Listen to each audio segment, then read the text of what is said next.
I'm Tyler McCarty, and we're here at Max Drive-In, and I'm a fourth generation owner along with my sister.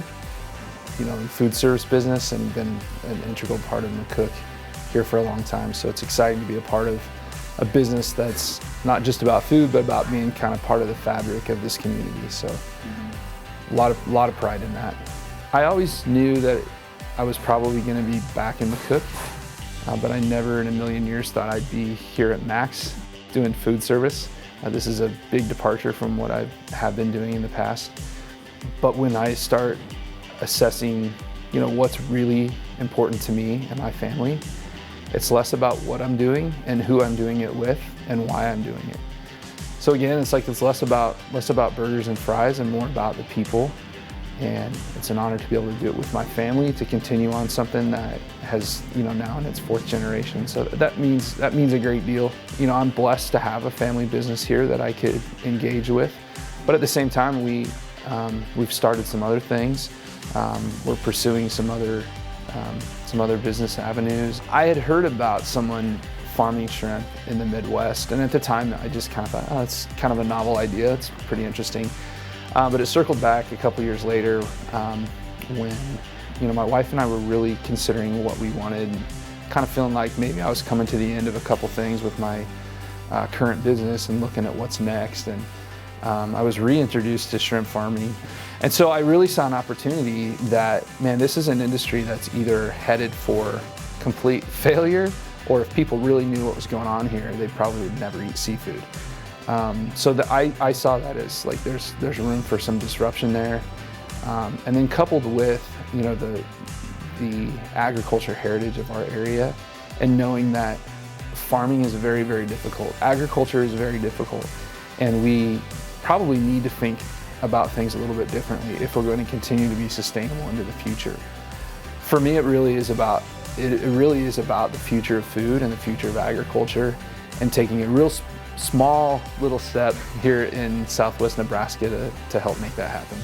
So as an entrepreneur, I think being in a smaller community has some very distinct advantages.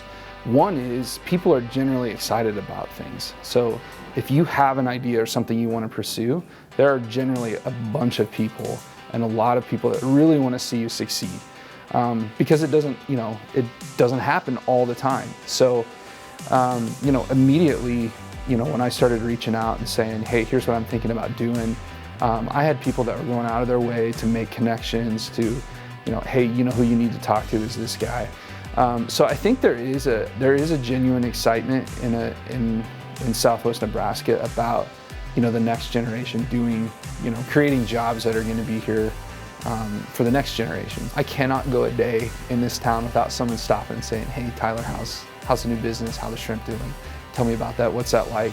I mean, I have those conversations multiple times every day, and it's fun to see people that don't even know me, but have heard the story come up and say, hey, tell me about this. This seems a little weird. So it's very encouraging when you have a community that is genuinely interested in what you're doing, because they desperately want to see you succeed, because they know that that's the lifeline of our community, is to seeing people come back, re-engage with their communities, create opportunities, create jobs for the next generation.